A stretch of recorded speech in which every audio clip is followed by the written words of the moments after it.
Hey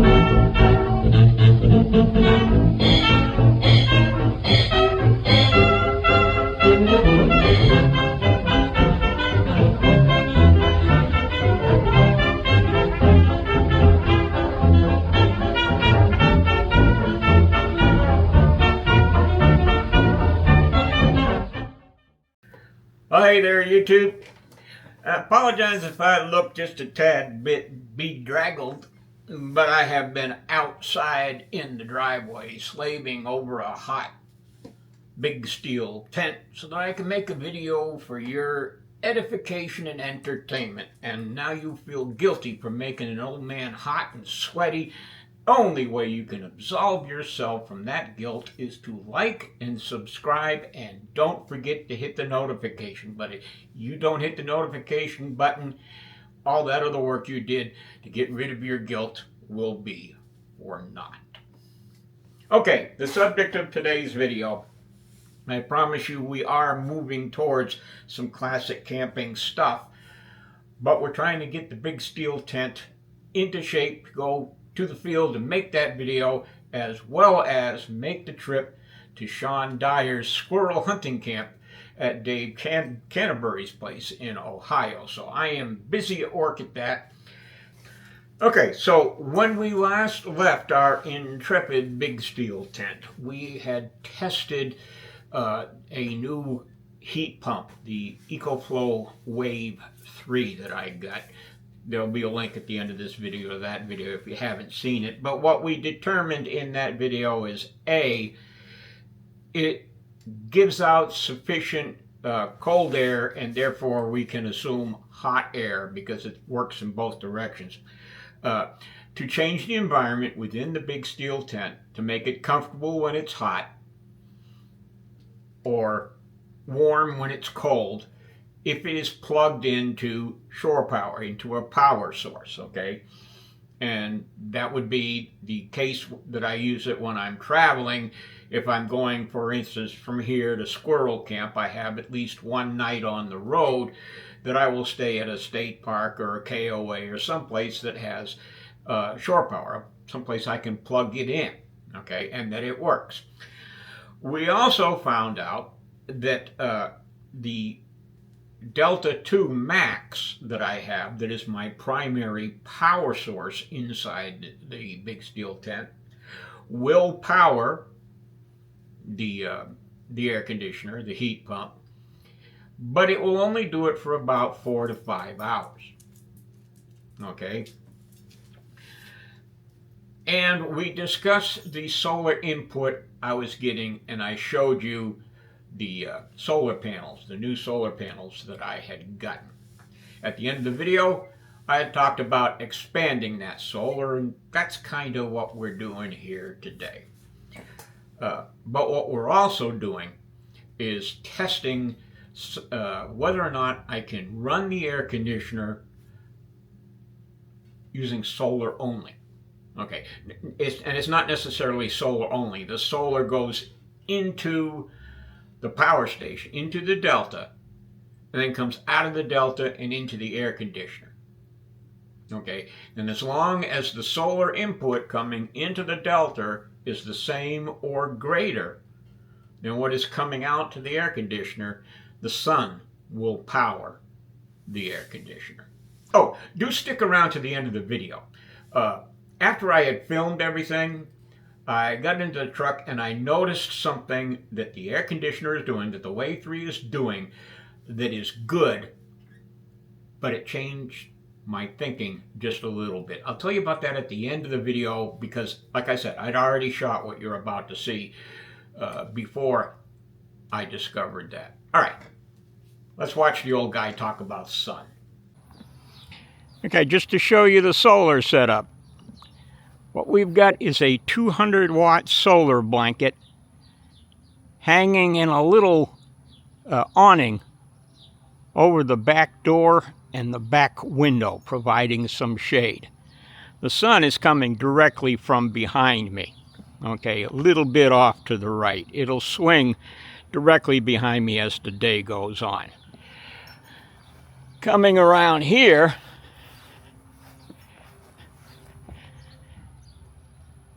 we've got the 400 watt Renogy solar blanket, and it is hooked up to the 200 watt. That should give me a total of 600 watts possible. Okay, all depends on sun angle, stuff like that.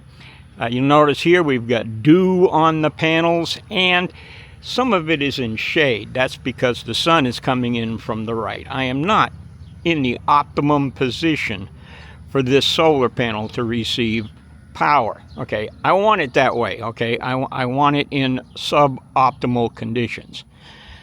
Now we'll come over here and I'll show you on the roof, and I hope this comes out because I can't see the screen. But up here I have got two 120 watt panels, 12 CVAN panels, and those are connected together. Okay, so we come back here to the back, and I apologize for the appearance because we are in a reconstructing mode, but this is the input. These are the two import ports for the Delta.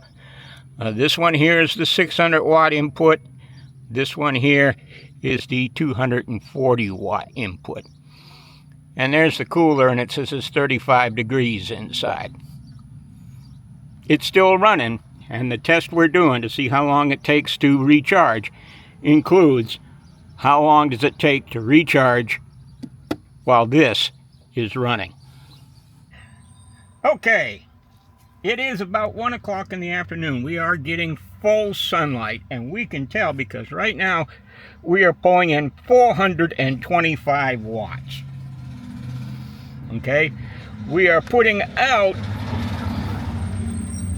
and goes the Amazon truck, and he didn't give me anything. Right now we're only pulling about 2 watts from the cooler. That kicks off and on. Okay, we already know that we can run the cooler all day long with this hooked up to my 100 watt panel. We're going to try something a little different now using the air conditioner. Let me take you out back and show you what has changed. Okay, what I have done is I have added this little hatchback tent Dukas thingy here. Now normally I have a whole tent arrangement that comes up, but this is for travel. Okay, this is for the overnight stay on my way from here to squirrel camp, for instance. And if you look down here, you will see the 2 hoses from the Wave 3. Okay, that's the outflow. I switched the hoses around. Before, when we did the last video, the unit was outside the vehicle blowing cold air in. Now it is inside the vehicle blowing hot air out and cooling the air inside. You with me so far? Also got the drain plug here because it will get some condensation. This should help a very great deal in setting up. Rather than having to schlep that air conditioner in and out, I can leave it inside. Okay, let's go inside, turn this puppy on, and see what is going to happen to the Delta. Okay, we're reading 435 watts coming in. Let us turn the unit on. Now, it's going to take a while for it to gen up, but we're already blowing cold air, and you can see how quickly that's ramping up.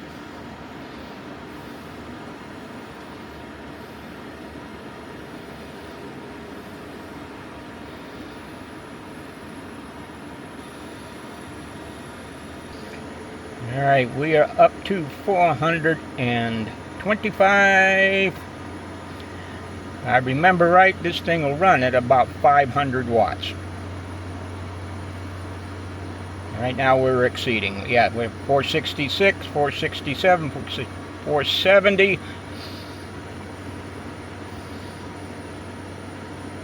Okay, now if you do the math,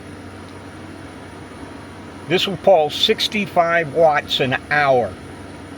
out of the battery, with 500 coming out and 435 coming in. It's a 2,000 watt hour battery, so theoretically, as long as I have got good sun, I can run the air conditioner all day long.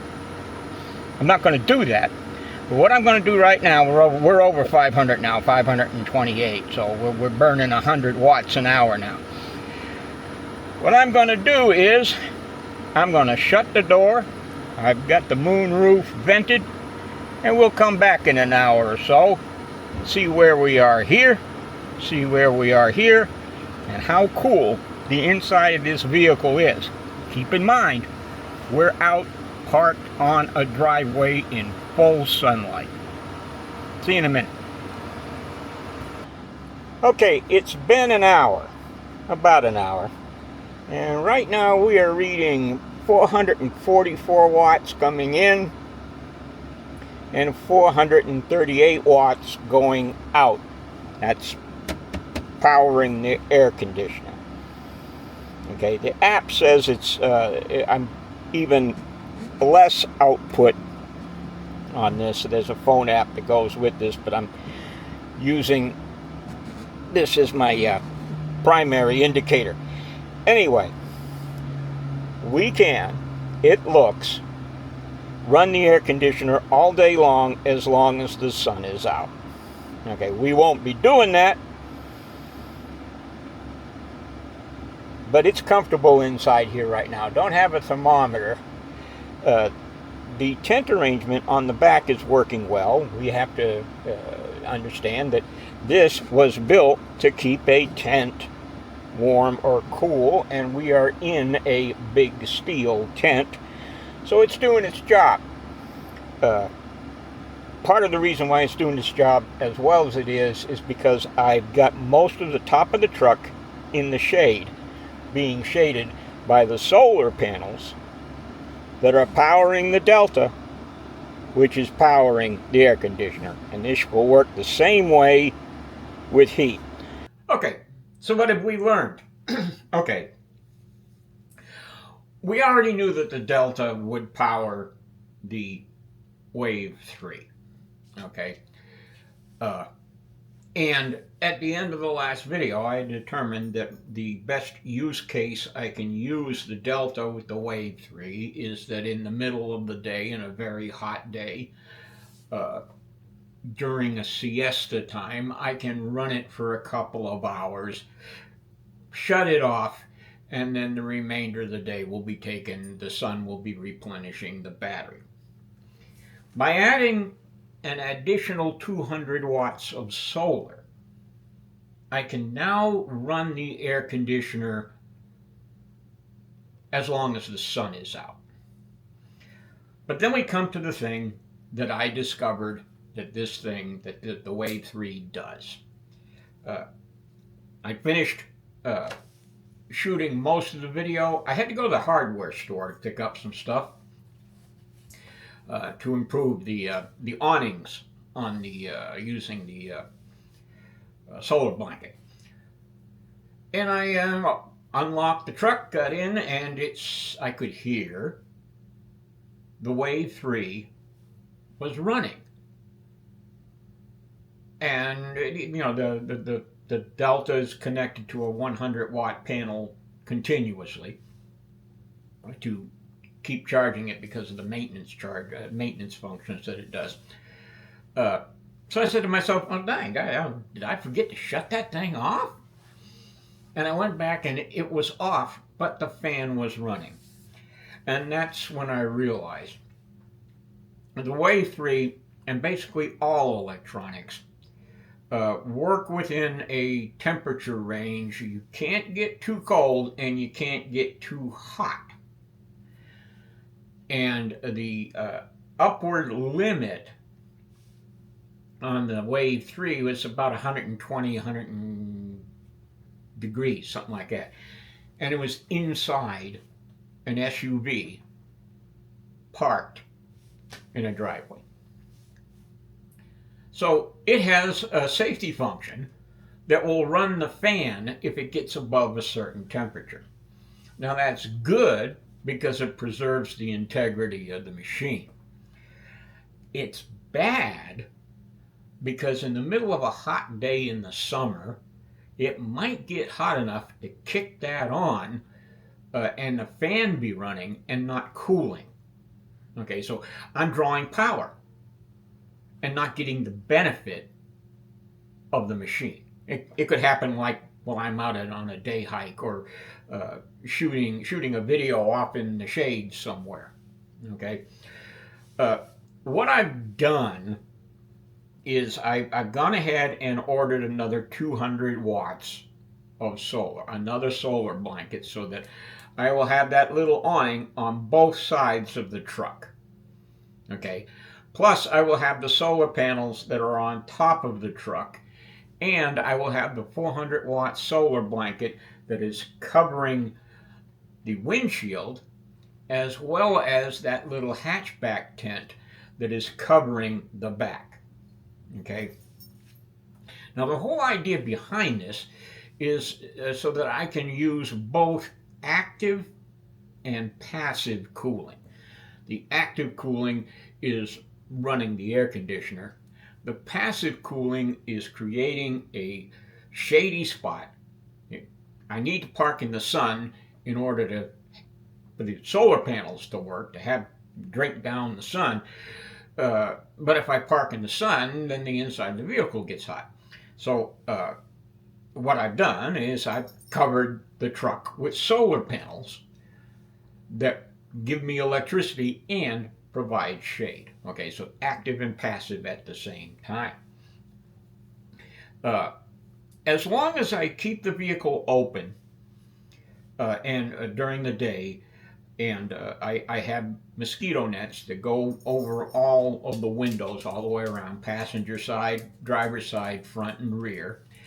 And if I open up the hatchback and have the bug screen there, and I have a USB fan that pulls air from the back of the vehicle and shoots it up through the moonroof, it stays cool inside. It should stay cool enough inside so that that safety function on the Wave 3 doesn't kick on.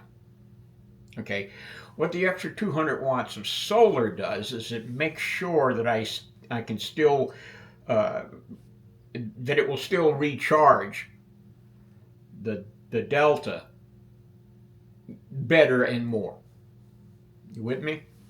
But the way this has changed my thinking is that I do need to have a backup power source. Okay, I was thinking that with all this solar and this great big solar generator, battery bank, that I might not need the 1,000 watt backup that I've got, but I've decided I'm going to go ahead and keep that.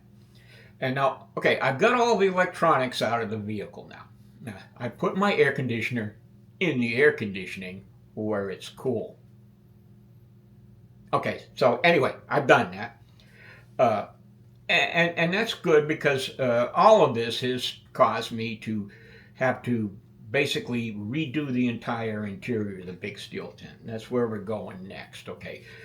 When next you see me here, the next big steel tent video will include the additional 200 watts of solar for the Delta.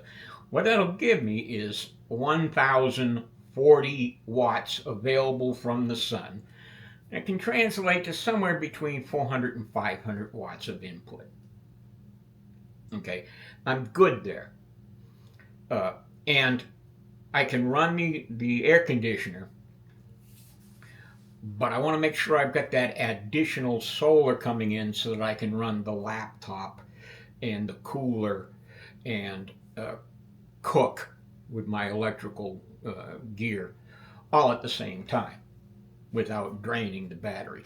You want to go to bed with a full battery so that you wake up with enough battery to cook breakfast. Okay, and have it drawn down not quite so far, and not so far that you can't replenish it, so that you can't top it off by the end of the day. Okay, so by putting the vehicle in the shade using the solar panels, I think I've done a pretty good job here. Next couple of videos will be adding that solar panel, and because I've pulled everything out, I'm going to, you may notice the solar panels on the top are sitting a little cattywampus, so I've got to build that frame up. I've got a way that I'm going to expand the bed so that the dog can sleep beside me on cold nights. And I've got to do a little bit of modification so that I can put the Wave 3 inside the vehicle and run it inside the vehicle without having to pick it up and move it. In other words, what I've got now, once I've got that achieved, I will be able to pull up to a KOA or a state park that has shore power. I'd be able to pull up, throw that little tent thing on the back, and turn on the heater or the air conditioner, whichever one I want, and it'll run the entire time off of the power at the campsite. Okay, that little tent thing is good. I bought it. It cost me $50 on Amazon. I think I'll put a link in the comments. It's got a reflective surface on the inside that makes it kind of semi-insulated, and sunlight doesn't get into it as much as a regular piece of nylon would. So if I keep the inside relatively encapsulated, I'll stuff some towels and things down, make sure the cracks in that in that little hood thing are all filled up. It's good because it's got a magnetic attachment. It magnetically attaches to the surface of the vehicle. And so it's good that that will keep hot air or cold air inside, and the big opening in the back allows for that passive cooling as well. So when we go out to the field, and we will be going out to the field soon, we'll have this whole thing running.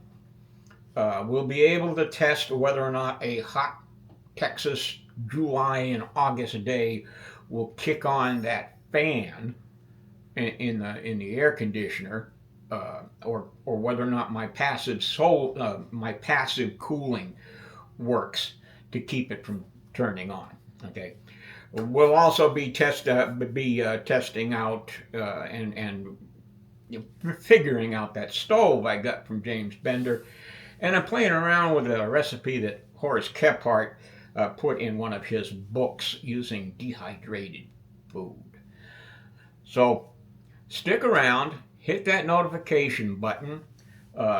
If you're interested in the big steel tent stuff and converting an SUV into a camper, pay attention to the Big Steel Tent series, and for the rest of the time, we're talking about classic camping and the history of camping gear. So we'll see you down the trail.